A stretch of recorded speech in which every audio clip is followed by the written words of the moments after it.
بسم اللہ الرحمن الرحیم ایاک نعبد و ایاک نستعین۔ میرے پاکستانیوں، میں آج اپنی ساری قوم کو سمجھانا چاہتا ہوں کہ کیوں ہم اس جگہ پہ پہنچ گئے کہ ہم جیل بھرو تحریک کا آغاز کرنا چاہتے ہیں۔ اس کی کیا وجہ ہے؟ دیکھیں، ساری دنیا میں قومیں کسی قانون کے تحت چلتی ہیں۔ قانون کیا ہوتا ہے؟ وہ آئین فیصلہ کرتا ہے کہ کیا قانون میں جائز ہے اور کون سی چیز ناجائز ہے۔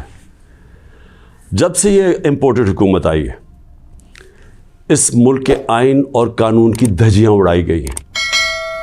حالات یہ ہیں کہ عدالتوں کی بھی باتیں، ان کے احکامات نہ پولیس سنتی ہے، نہ یہ ریاست سنتی ہے۔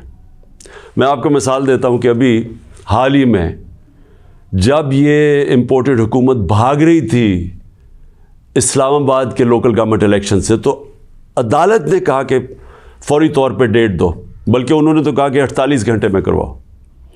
ابھی تک کوئی مہینہ ہونے لگا ہے تقریباً، ابھی تک الیکشنز نہیں ہوئے۔ اس کے علاوہ جس طرح فنڈامنٹل رائٹس، جو بنیادی حقوق، جو ہمارا آئین ہمیں ہمارے بنیادی حقوق کی حفاظت کرتا ہے، حالات یہ ہیں کہ لوگوں کو اٹھایا جاتا ہے۔ کتنے لوگوں کو، سوشل میڈیا کے لوگوں کو اٹھایا گیا، ان کو تشدد کیا گیا ان کے اوپر، صرف اس لیے کہ ان کی کوئی ٹویٹ تھی، اس کے اوپر اٹھایا گیا، تشدد کیا گیا۔ ابھی تک کئی ایسے لوگ ہیں جنہوں نے جس طرح کا تشدد کیا گیا، ابھی تک ان کا ذہنی توازن ٹھیک نہیں ہوا۔ اعظم سواتی، کون سا آئین، کون سا قانون اجازت دیتا ہے کہ ایک ٹویٹ کے اوپر ننگا کر کے اس کے اوپر تشدد کیا جائے، اور پھر جب وہ پھر سے اس کو جیل میں ڈالا جاتا ہے اور پھر اس کو کوئی 30 اس کے اوپر FIR کوئی بلوچستان سندھ میں کی جاتی ہے۔ شیخ رشید، آئین اس کو عدالت اس کو ضمانت دیتی ہے، اس کے باوجود اس کو اٹھا کے لے جاتے ہیں اور اس کے اوپر کیسز سندھ اور بلوچستان میں کر دیتے ہیں۔ فواد چودھری، عدالت 4 دفعہ کہتی ہے IG کو کہ پیش کرو فواد چودھری کو عدالت میں، اور وہ اس کو اسلام آباد لے جاتے ہیں۔ تو یہ تو میں تھوڑی مثالیں دے رہا ہوں جو شہباز گل سے ہوا۔ کسٹوڈیل ٹارچر، تشدد، یہ پاکستان کے قانون کے خلاف ہے۔ تشدد بھی ہوا اور اس کو کوئی ریلیف نہیں ملی، اور پھر ڈرایا دھمکایا گیا اور کیسز کیے گئے۔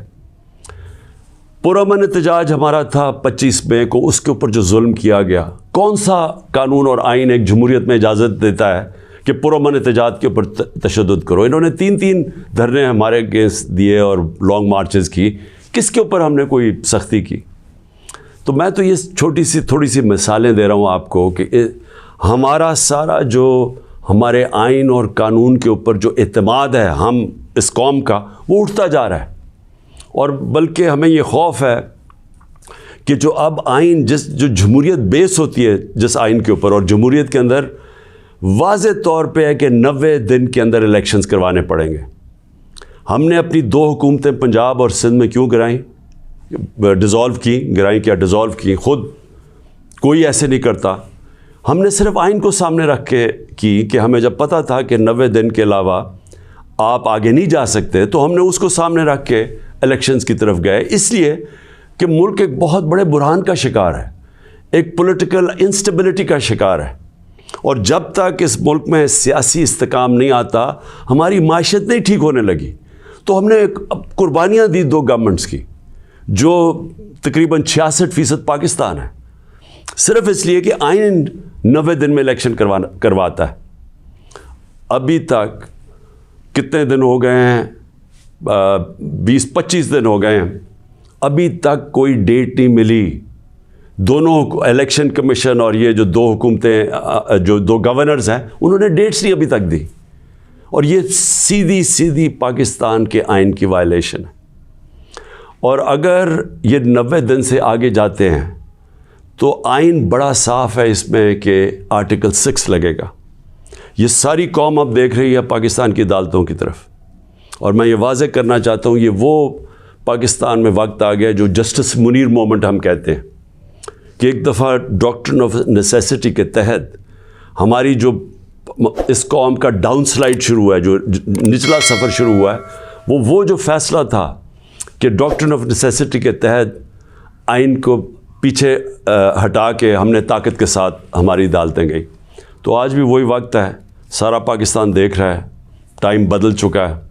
اگر یہ ہم نے دیکھا کہ اس سے آگے جاتے ہیں تو ہم نے یہ پلان کیا ہوا ہے کہ ہم نے اپنے آئین, اپنے ملک کے قانون کے رول آف لاء کے لیے, انصاف کے لیے ہم نے یہ جیل بھرو تحریک کا فیصلہ کیا, کیونکہ ہمیں کوئی نظر نہیں آ رہا کہ یہ جو وہ لوگ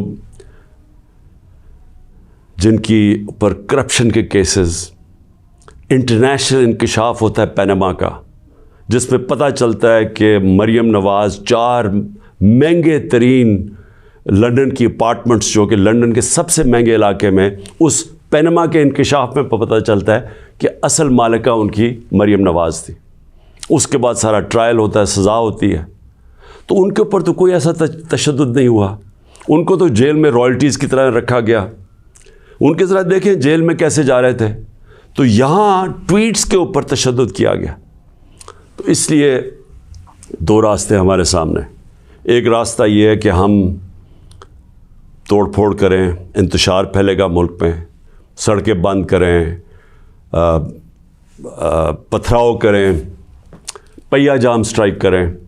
تو ملک کے تو آگے حالات وہ ہیں, پاکستان کی تاریخ میں معیشت ادھر تک نیچے نہیں پہنچی جو انہوں نے پہنچائی ہے, اور یہ ہم سب کو پتہ تھا ہونا ہی ہے. اور ہم نے جو اس وقت ان کے ہینڈلرز تھے ان کو واضح کر کے بتایا کہ اگر آپ نے سازش کر کے حکومت گرائی گئی, ان سے نہیں سنبھالی جائے گی, اور نہیں سنبھالی گئی. تو آج کبھی بھی اتنا بڑا اکنامک کرائسس نہیں آیا جو آج پاکستان میں ہے. کبھی عام لوگوں کی زندگی میں اس طرح کی مہنگائی نہیں آئی جو آج آئی ہے.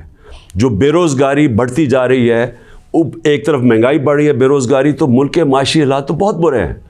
تو ہم اس لیے اس کو سامنے رکھ کے, اور 26 سال کی سٹرگل میں کبھی بھی ہم نے انتشار کی پالیٹکس نہیں کی. لہٰذا یہ پرامن طریقے کا احتجاج ہے جیل بھرو تحریک.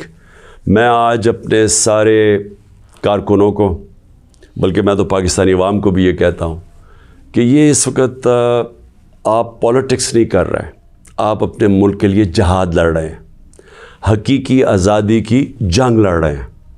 میں آج آپ سب کو کہوں گا کہ میرے اپنے کارکنوں کو کہ جو ہمارے ضلعی صدر ہیں, ڈسٹرکٹ پریزیڈنٹس جو ہیں, ان کے اوپر رجسٹریشن شروع کریں کہ جنہوں نے ہم پہلے ہر پاکستان کے شہر میں ہم جیل بھرو تحریک شروع کریں گے. تو پہلے میں چاہتا ہوں کہ والنٹیئرز اپنی رجسٹریشن کریں, اور اس کے بعد میں پھر آپ کو ڈیٹ دوں گا کس دن ہم نے جیل بھرو تحریک کا آغاز کرنا ہے, اور اس کی چند دنوں کے اندر ہوگی. اور اس لیے میں چاہتا ہوں کہ جلدی جلدی آپ اپنی آپ جو رضاکار ہیں وہ سامنے آئیں. اور انشاءاللہ میں یہ سمجھتا ہوں کہ یہ جو ہماری تحریک ہے, اس سے ہم وہ چیز حاصل کرنا چاہتے ہیں جو پاکستان کو ایک حقیقی آزادی بھی دے گا, اور حقیقی آزادی کا مطلب حقیقی جمہوریت وہ بھی دے گا.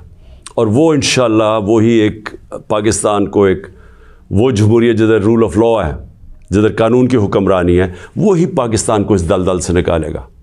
شکریہ.